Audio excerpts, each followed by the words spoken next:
Bienvenue dans cette édition Vespérale sur FM Télévision. Madame, Messieurs, bonsoir. C'est un plaisir pour moi de vous présenter d'abord cette nouvelle. Ça fait la une sur tous les médias. Le conseiller particulier de Moïse Katumbi a été interpellé ce mardi 30 mai à l'aéroport international d'Ndjili. Salomon Escadela a été embarqué manu militari dans un véhicule par les agents de l'ANER qui l'ont conduit à une destination pour l'instant inconnue, nous dit Patrick Ngouo dans cet élément.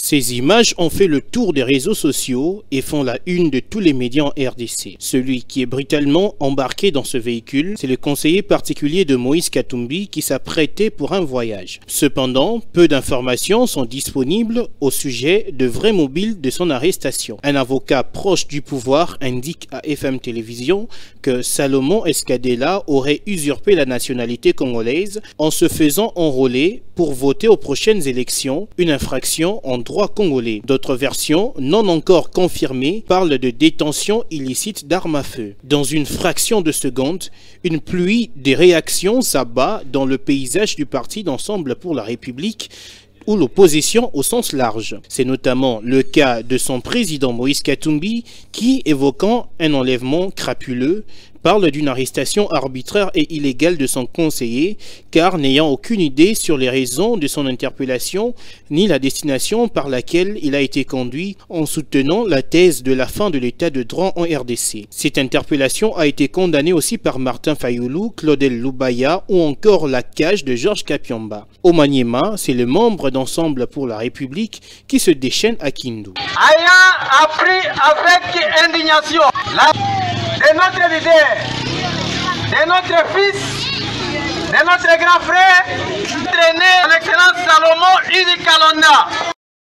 Depuis un certain moment, les opposants crient à la dictature dont ils sont objets de la part du régime en place. Le cas de Moïse Katumbi, refusé d'entrer au Congo central, ou encore Matata Pogno, interdit de tenir une conférence à Kenge avant que l'autorisation lui soit accordée au même moment qu'une activité de l'UDPS.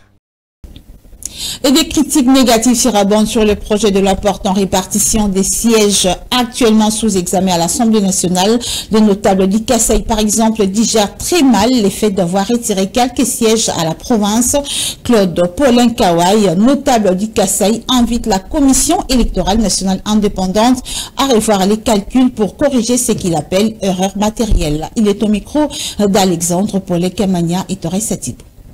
La ville de Tchikapa a perdu un siège alors que nous croyons avoir 4 ou 5 sièges. Je dirais tout le droit que il y a la cause qui est au niveau de la population ou des différents animateurs politiques et une autre cause de la part de la CENI. Alors au niveau des politiciens de chez nous, ils se sont précipités pour prendre les électeurs ou les habitants de Tchikapa, les amener dans les territoires pour leur intérêt. C'est ce qui a fait qu'il y a eu diminution de la population. D'autre part, l'exode de la population de Tchikapa vers l'Angola. Alors, du côté de la CENI, il y a eu un mauvais calcul. Qu'à cela ne tienne, mais nous avons eu 1 700 000 quelque chose des électeurs dans la province. Quand on fait un calcul sérieux avec le quotient électoral qui est de 87 000, quand on fait ces calculs-là, nous avons effectivement 20 sièges, mais ils nous accordent 19 sièges. Donc, nous ne sommes pas d'accord avec ça. Et nous demandons, donc, s'il y a eu une erreur matérielle au niveau des calculs à la CENI.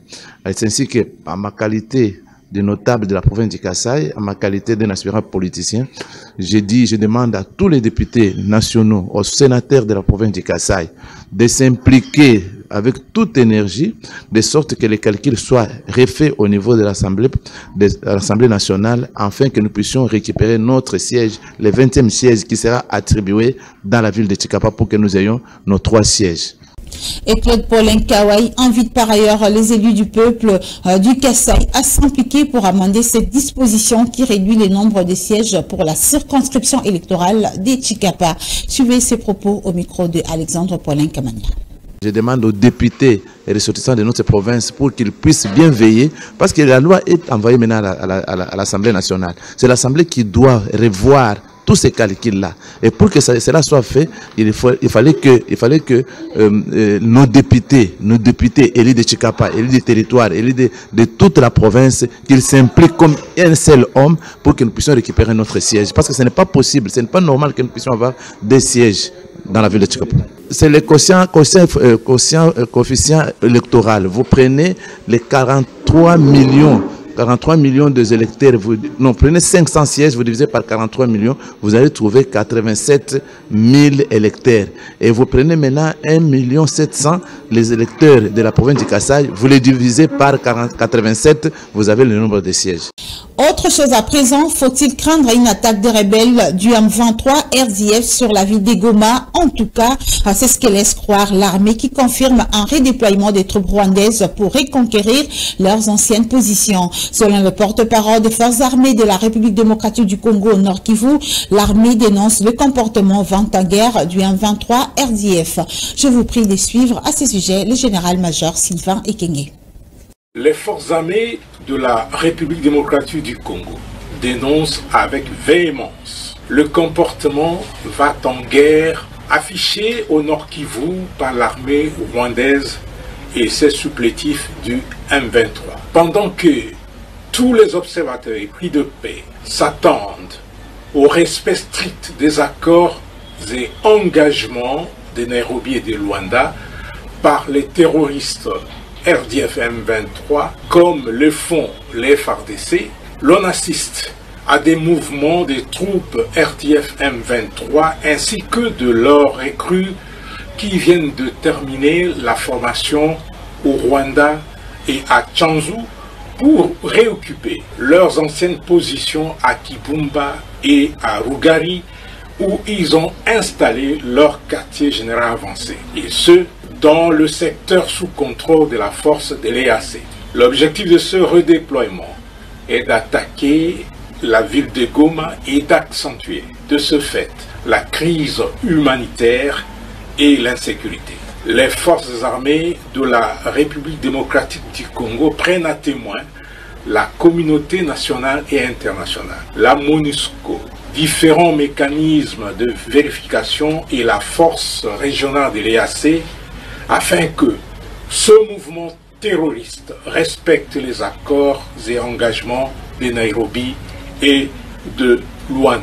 Et puis la société civile de Rutshuru dénonce le plan de balkanisation de la République démocratique du Congo mis en place par le Rwanda. Selon son président Jean-Claude Bambazé, qui revient sur les raisons de l'agression rwandaise, le peuple congolais finira toujours par vaincre cette guerre. On les suit. Il faut être clair, il y a l'appétit glouton du Rwanda, même de l'Ouganda, à balkaniser notre pays. Ça, c'est un plan bien connu. Mais au-delà de ça, j'ai dit, il y a maintenant aussi les problèmes de recherche des ressources naturelles. Tout le monde connaît que les gens veulent exploiter nos ressources naturelles ici, mais également, il y a aussi ce qu'on appelle une guerre de peuplement, une conquête de peuplement. On veut nous amener des populations, en tout cas qui viennent du Rwanda, pour venir exploiter nos terres. Il y a aussi cette guerre qu'on appelle peut-être la guerre de l'identité. Il y en a qui veulent à tout prix être des Congolais, alors qu'ils ne le sont pas. Ça aussi, c'est inadmissible. Et que donc, au vu de tout ce qu'il y a ce plan-là de balkanisation. Vous avez suivi le discours du président rwandais au Bénin qui a dit qu'il y avait des terres au Congo. J'imagine, quelles sont ces terres au Congo? Est-ce que ceux qui viennent chercher au Congo? Ben écoutez, je crois que ce sont là les quelques causes de la guerre, mais je peux vous dire que les populations congolaises n'accepteront pas ce plan. On est déterminés, on n'acceptera pas ça parce que le Congo nous appartient et nous allons le défendre jusqu'à la fin. Et je sais que le peuple gagnera tout. C'est un grand jour pour l'Association des forces sociales de la RDC qui dispose désormais d'un document pour leur marche. Les chefs des composantes de la société civile membres de cette structure ont signé la charte constitutive de l'Alliance des forces sociales de la RDC ce mardi 30 mai. Elvis Meti et Enoch Mafouka étaient présents. Les jours tant attendus est finalement arrivé.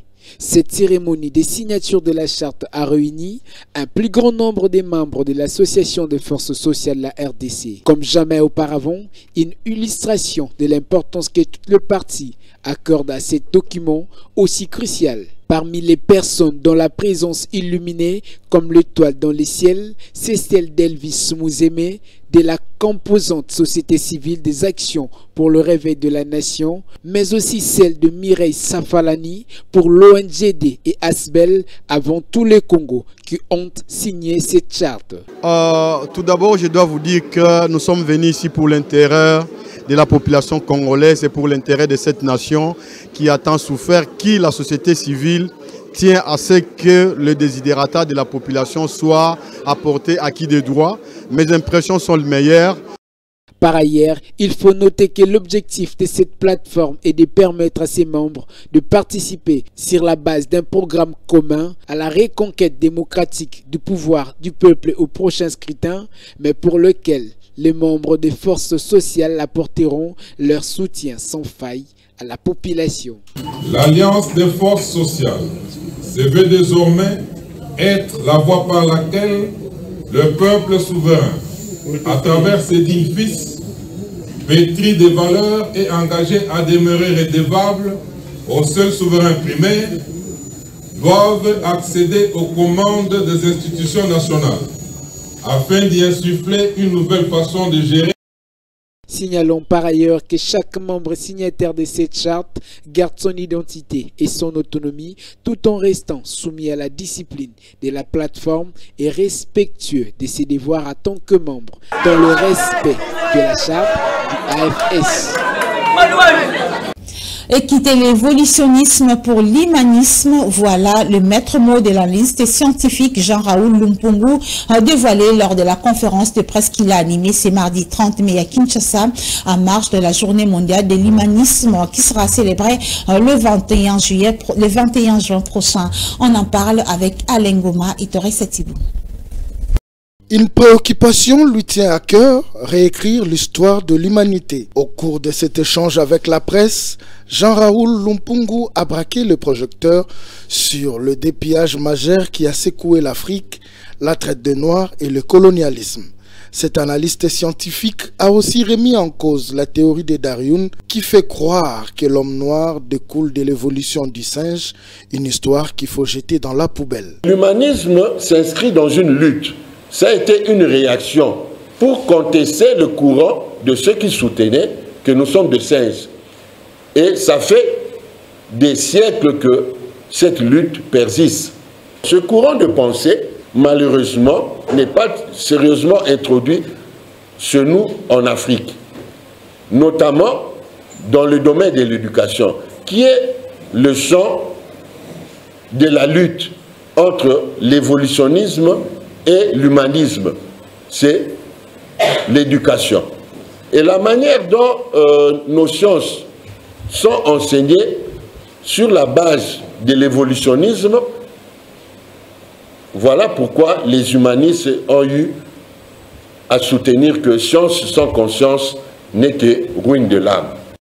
Il faut dire que Jean-Raoul Lumpungu avait déjà entamé des démarches, notamment au ministère de l'EPST, pour que même dans l'enseignement primaire et secondaire, que la matière transmise aux élèves soit modifiée. Pour cette lutte qui s'annonce costaud, l'analyste scientifique sollicite l'accompagnement de la presse pour la sensibilisation autour de cette journée. Aux politiques, il recommande la prise des décisions pour faire changer les choses. Société Salubrité dans le rond-point Ngaba, une lueur d'espoir se dessine déjà grâce à l'opération rond-point Ngaba Bopeto, une initiative d'assainissement de ces sites prise par les 3 bourgmestres voisins dont Lemba, Makala et Ngaba. Reportage. Ces 3 autorités communales se sont réellement décidées de se serrer la main pour un seul objectif, l'assainissement du rond-point Ngaba, ces sites de négoces et des différentes autres transactions. Nous sommes ici dans le cadre de la coordination d'action entre les 3 bourgmestres des communes respectives, le bourgmestre de la commune de Ngaba, le bourgmestre de la commune de Makala et notre collègue de Lemba dans le cadre de la coordination de la stratégie d'action dans le cadre de l'assainissement, parce que le rond-point Ngaba était mêlé à forte concentration économique et la problématique de la gestion des déchets se pose avec acuité. Voilà pourquoi nous devons coordonner nos actions en termes de déploiement de nos brigades, de sorte que ces brigades travaillent jour et nuit pour permettre d'assainir ces milieux et mettre vraiment toute la population dans un état de salubrité qui doit leur permettre de bien vaquer et les épargner à toutes les maladies et des vecteurs sur le plan sanitaire. La santé n'a pas de prix, dit-on. Pour pérenniser la salubrité sur ces lieux très fréquentés par la population quinoise, il faut la conscience de tous, a renchéri les patrons de la commune d'Ngaba, Aimé Francis Lolinga, qui affirme que c'est un travail qui nécessite beaucoup d'énergie, de volonté et de moyens financiers surtout. Mais le message est très simple. Vous vous rendez compte que c'est de l'argent gaspillé pour rien, alors que s'il y avait une certaine... ils étaient civiques, si ils respectaient au moins leur lieu de travail, leur lieu de vie, leur lieu de transit, on n'aurait pas besoin de dépenser tous ces efforts-là pour entretenir. Et c'est eux qui doivent nous aider en premier. Moi, je pense que le message fort qu'on peut lancer à la population, c'est que vivez dans un environnement assaini, propre. Rond-point Ngaba Bopeto, c'est une initiative des 3 bourgmestres dont Makala, Lemba et Ngaba, qui est saluée par la population qui demande également les suivis pour que l'UD puisse atteindre son objectif. Moi je trouve que c'est une bonne initiative, juste pour que là où nous circulons, il y ait quand même la propriété. Ça nous évitera aussi les microbes, etc. Je vois que c'est une bonne initiative. Ide oza ide malamu akoba nango kaka akoba nango kolonga Ngaba poto mwana da za comportement malamu neki bolenge na bogar na e olonga Ngaba. Sans plus tarder, le bourgmestre de la commune d'Ngaba a de son côté donné le coup d'envoi de l'opération à sa brigade pour ce qui est de son côté. C'était sous la satisfaction de tous. C'est l'heure de la page sportive.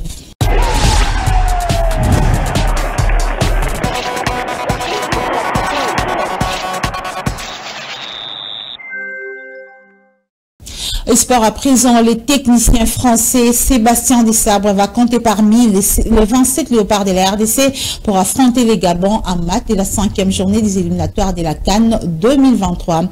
Le sélectionneur national a rendu public la liste de joueurs convoqués au cours de la conférence de presse tenue hier au siège de la FECOFA. Le précision, c'est avec Lionel Ngolo et Torres Setibou.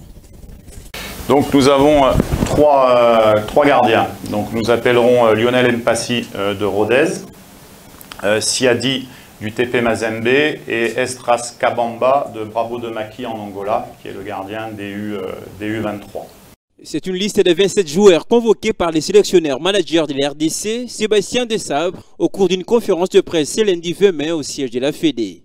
Il s'agit plutôt d'une liste modérée qui garde en grande partie l'ossature qui a discuté le dématch contre la Mauritanie, sauf quelques petits changements apportés avec de nouveaux joueurs qui vont faire leur début en sélection. L'objectif étant de garder l'ossature du dernier stage, parce que quand on travaille, comme je vous l'avais dit, sur les principes de jeu, sur la mise en place d'une équipe, on a fait un bon match au match aller, on a été dans un contexte en Mauritanie.